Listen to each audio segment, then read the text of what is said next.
जय पितृदेव। पितृपक्ष में बिल्कुल भी ना खाएं यह चीजें, वरना पितृ हो जाएंगे नाराज और आपको कर देंगे कंगाल।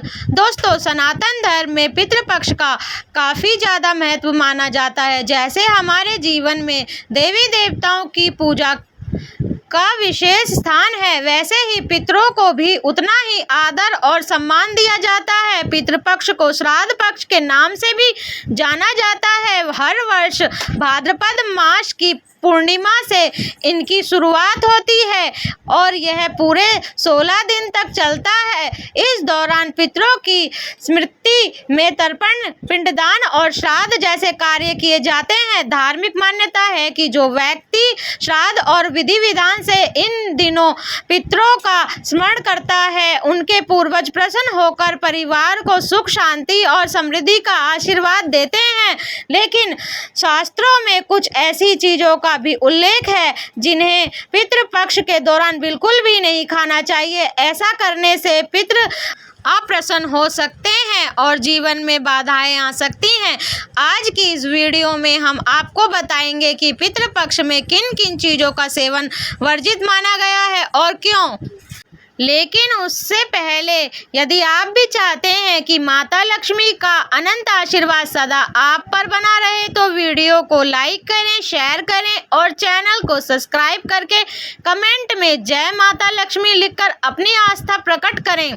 पितृपक्ष में इन चीजों का भूलकर भी ना करें सेवन। नंबर 1, जो व्यक्ति श्राद्ध क्रिया करता है उसे बाहर के बने खाने के सेवन नहीं करना चाहिए और 15 दिनों तक सात्विक भोजन ही करना चाहिए।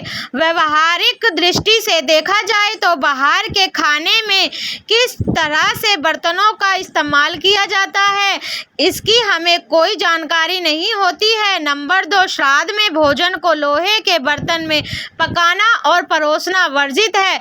इसके लिए तांबे, पीतल या अन्य किसी धातु के बर्तन का प्रयोग करना चाहिए।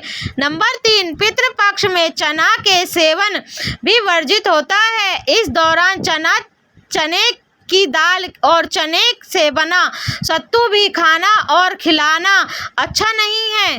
नंबर 4, पितृपक्ष में मूली और गाजर का सेवन नहीं करना चाहिए क्योंकि इस सब्जियों का संबंध राहु से होता है। करेला, चुकंदर, सरसों का साग, अरबी, बैंगन, पेठा और सलजम आदि सब्जियों से बनी चीजों का सेवन करने से पितृपक्ष की पूजा खंडित हो सकती है। इस दौरान उन सब्जियों को खाने की भी मनाही होती है जो जमीन के नीचे उगती हैं। इसके अलावा सफेद तिल, लौकी आदि का सेवन भी करना वर्जित माना गया है। इन सब्जियों को ना तो खुद खाना चाहिए और ना ही किसी ब्राह्मण को खिलाना चाहिए। कहते हैं कि ऐसा करने से पितरों की नाराजगी झेलनी पड़ती है। नंबर 5, पितृपक्ष में मसूर की दाल का सेवन नहीं करना चाहिए क्योंकि ज्योतिष शास्त्र में मसूर दाल का संबंध मंगल से माना गया है और मंगल क्रोध का कारक है। इससे के अलावा पितृपक्ष की अवधि में दाल, चावल और आटा जैसी कोई भी चीज को कच्चा नहीं खाएं। राजमा, कोदा, अलसी, बासी भोजन, समुद्र जल से भी बना नमक का सेवन नहीं करना चाहिए। नंबर 6, पितृपक्ष में दूध का सेवन नहीं करना चाहिए। हालांकि आप जिस दिन पितरों की तिथि है उस दिन उनके नाम से खीर बना सकते हैं। दरअसल खीर को पितरों का भोजन माना गया है, इसीलिए खीर का सेवन आप कर सकते हैं। लेकिन आप पितृपक्ष में दूध का सेवन नहीं कर सकते हैं क्योंकि दूध का सेवन पितृपक्ष में वर्जित माना गया है। अगर आप पितृपक्ष में दूध का सेवन कर लेते हैं तो आपको अशुभ परिणाम देखने को मिलते हैं। पितृपक्ष में भैंस के दूध का सेवन करना भी वर्जित होता है। नंबर 7, शास्त्रों में अरबी का सेवन भी पितृपक्ष में वर्जित माना गया है क्योंकि पितृपक्ष में अरबी का सेवन करने से आपकी आर्थिक स्थिति कमजोर होती है और आपके बने बनाए काम में रुकावट आ सकती है। इसीलिए श्राद्ध पक्ष के दौरान अरबी का सेवन भूलकर भी ना करें, वरना आपके पितृ आपसे नाराज हो सकते हैं। नंबर 8, पक्का चावल जिसे उसना भी कहा जाता है, इसका सेवन भी पितृपक्ष में वर्जित माना गया है। पूजा पाठ के काम में अरवा चावल का इस्तेमाल किया जाता है, जिसे कच्चे चावल के नाम से भी जाना जाता है। इसका सेवन आप कर सकते हैं। नंबर 9, पितृपक्ष के दौरान दाल और सब्जियों के अलावा कुछ मसालों को खाने की भी मनाही होती है। श्राद्ध के खाने में राई, काला नमक, जीरा और सरसों के बीज का इस्तेमाल नहीं करना चाहिए। इससे आपको पूर्वजों की नाराजगी का सामना करना पड़ सकता है। नंबर 10, पितृपक्ष के दौरान मांस, मछली, अंडे और किसी भी तरह के मांसाहारी भोजन का सेवन सख्त वर्जित है। माना जाता है कि मांसाहारी भोजन आध्यात्मिक वातावरण को बिगाड़ता है और भक्तों से अपेक्षा की जाती है कि वे शुद्धता बनाए रखने के लिए शुद्ध शाकाहारी भोजन का सेवन करें। नंबर 11, प्याज और लहसुन को तामसिक भोजन माना जाता है, जो नकारात्मकता और सुस्ती को बढ़ाता है। इन सामग्रियों से परहेज किया जाता है क्योंकि वे अनुष्ठानों के दौरान आवश्यक शांतिपूर्ण आध्यात्मिक वातावरण को बिगाड़ सकते हैं। नंबर 12, पितृपक्ष के दौरान शराब, तंबाकू और किसी भी तरह के नशीले पदार्थों का सेवन पूरी तरह से वर्जित है।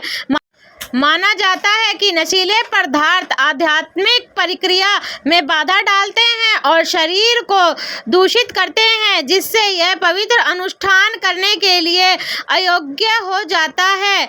नंबर 13, पितृपक्ष के दौरान मसालेदार और तेलीय भोजन से भी परहेज किया जाता।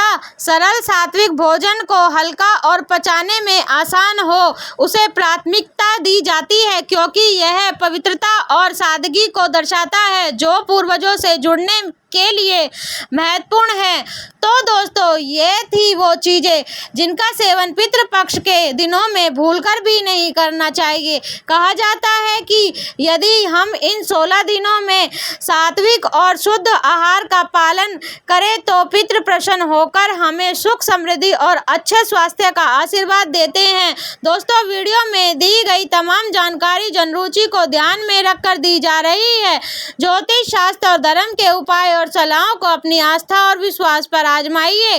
वीडियो का उद्देश्य मात्र आपको बेहतर सलाह देना है। इस संदर्भ में हम किसी प्रकार का कोई दावा नहीं करते। आज की हमारी वीडियो आपको कैसी लगी हमें कमेंट करके जरूर बताएं। अगर आपको हमारी वीडियो अच्छी लगी तो कमेंट बॉक्स में जय मां लक्ष्मी जरूर लिखें। माता लक्ष्मी आप पर सदैव अपनी कृपा बनाए रखे। वीडियो के अंत तक बने रहने के लिए धन्यवाद।